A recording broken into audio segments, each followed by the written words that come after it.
Bali itong side mirror na to, adjustable siya, pwede nyong itaas. Ito kasing side mirror niya, kapag nakaganito siya, actually pwede mo siyang ipalikuin ng 360. Ganyan kasi ito kasi medyo may kamahalan. Nakuha natin siya sa Shopee. So ngayon itetest naman natin kung magalaw nga ba yung niya, mirror kapag nagpatakbo tayo. So papansinin nyo na lang kung gaano siya ka-stable. Ayan At sa mga nagbabalak bumili dyan, pwede nyong tignan yung link sa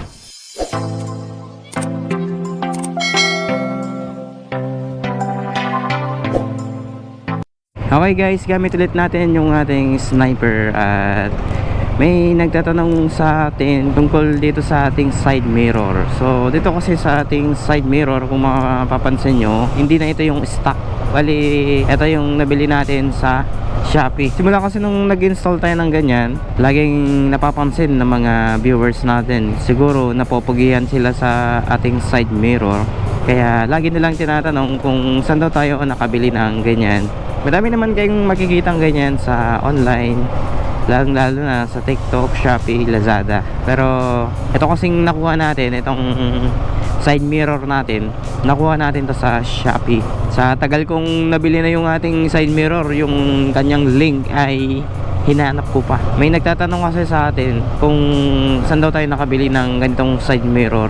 Hindi ko naman alam kung ano yung shop na pinagkuhanan natin, kasi syempre kapag ka bumibili kasi tayo, hindi ko na tinitignan kung anong pangalan ng shop yung pinagkukuhanan natin. Doon na lang ako tumitingin sa mga reviews ng mga dating bumili na. Makita naman natin yung kanyang reviews is napakaganda. Madaming mga bumili, madaming mga good comments, at yung kanyang star is napaka taas nung kanyang ratings. Kaya nakapag-decide kagad ako na bumili ng ganitong side mirror. At hindi lang sa sniper ko nakita yung ganitong side mirror. Marami rin gumagamit, katulad ng Honda Click, Smash, Raider. May mga ganito akong nakikita sa kanila. Maganda talaga siyang tignan. Tsaka mapapansin nyo, pagka nagdadrive tayo, kita nyo yung paligid nyo. So kitang kita pati sa likod talaga, kasi ang side mirror na to is wala siyang grado. Tapos yung nabili natin, eto makikita nyo, clear lens siya. Dito tayo at ipapakita ko sa inyo yung ating side mirror na nabili.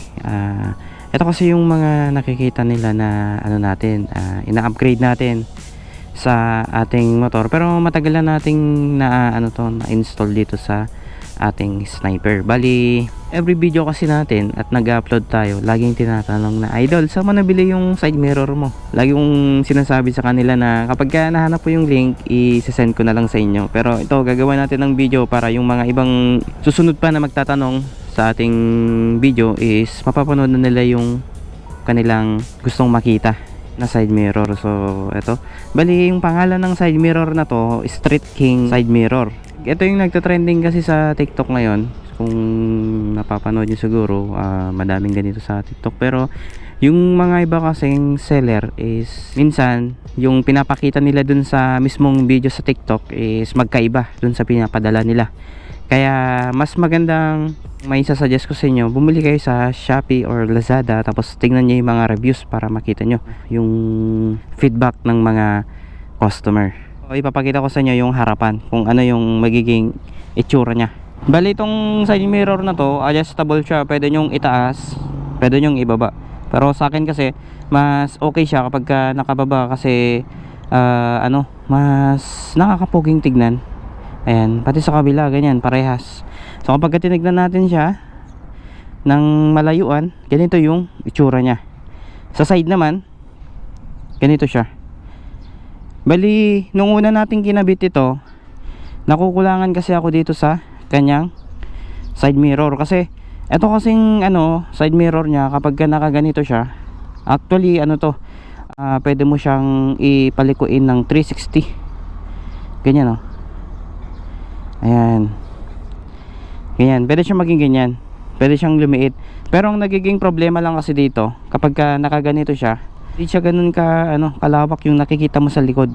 Kaya yung ginawa natin, inikot natin siya ng ganito. Ayan, para mas makita nyo yung likod nyo.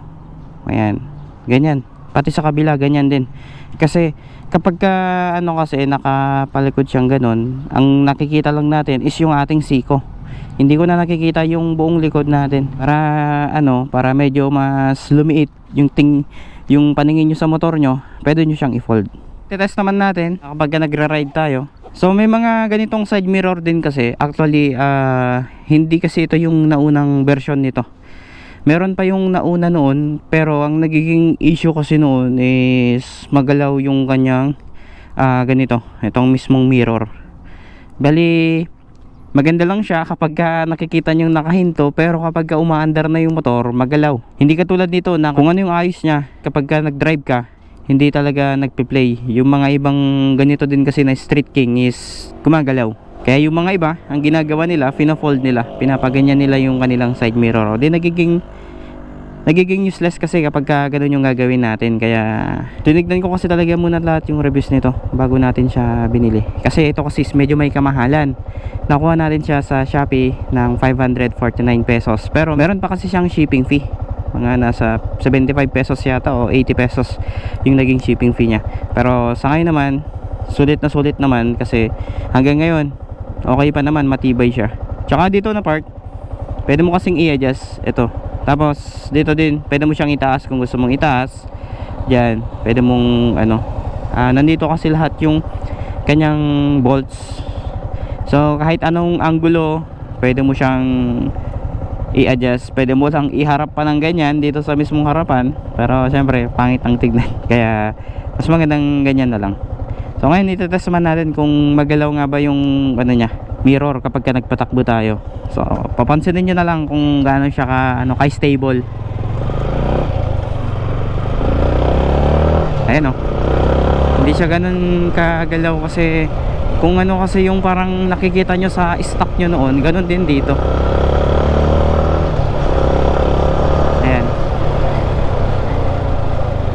Tsaka very friendly kasi yung side mirror na ganito. Sa unang tingin parang walang side mirror kasi mababa lang siyang tignan.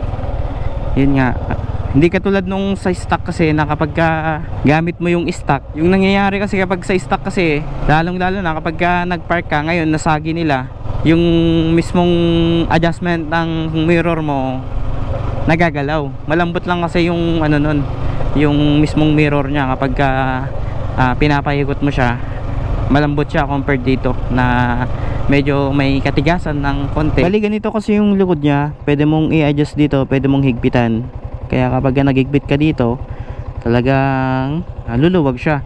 Pero yung sa atin kasi, hinigpitan ko talaga ng ano, sakto lang, para kapag na-disalign yung position niya, pwede lang natin siyang ibalik sa dati. Ganun din naman sa kabila yung ginawa natin. Actually yung stock halos parehas lang sila kasi yung sa kanilang sukat pagdating sa kanyang mirror is ayan o, 4 fingers. Ayan. Kaya safe na safe pa rin ito sa mga nanguhuli. Tsaka mapapansin nyo kasi kapag sa unang tingin parang stock lang yung kanyang mirror. Ayan o, hindi nyo napapansin na parang aftermarket siya kasi talagang nababagay talaga sa mukha ni Sniper. Kaya sa mga laging nagtatanong sa akin, eto na, kita ko na sa inyo kung maganda nga ba talaga yung ating side mirror na nabili. Kasi halos lahat ng video natin, kung napapanood nyo, makikipaghabulan pa tayo, top speed tayo, nakikita nyo talaga yung kanyang, nakikita nyo talaga yung stability ng ating side mirror. At pati pala yung ating step grill, lagi nilang tinatanong kung saan tayo bumili. Sa Shopee rin ito. Napakatibay nito, kung mapapansin nyo lang. Ito, pasok na pasok yung kamay natin. Hindi talaga siya tumutukod yung kanyang dito sa kanyang fairings. Yung una kasing nabili natin na ganito din, pang Sniper 150. Unang nilagay natin, fit naman siya, pero yung pinakababa kasi nitong bakal niya is tumutukod dito sa mismong fairings. Kaya ganito yung kinuha natin. May mga time din na naglalagay din tayo ng bag dito, lalong lalo na pagka may mabibigat tayong gamit, lalagay natin sa harapan. Okay naman, stable naman siya. Tsaka maganda dito, madali lang siyang ilagay. So yun mga ka-Phantom, nakita nyo na yung ating side mirror. At sa mga nagbabalak bumili dyan, pwede nyong tignan yung link sa ating description para doon na kayo umorder. Hindi pa nakasubscribe sa aking YouTube channel, please subscribe and then forget to hit the notification bell para lagi kayong updated sa aking latest videos.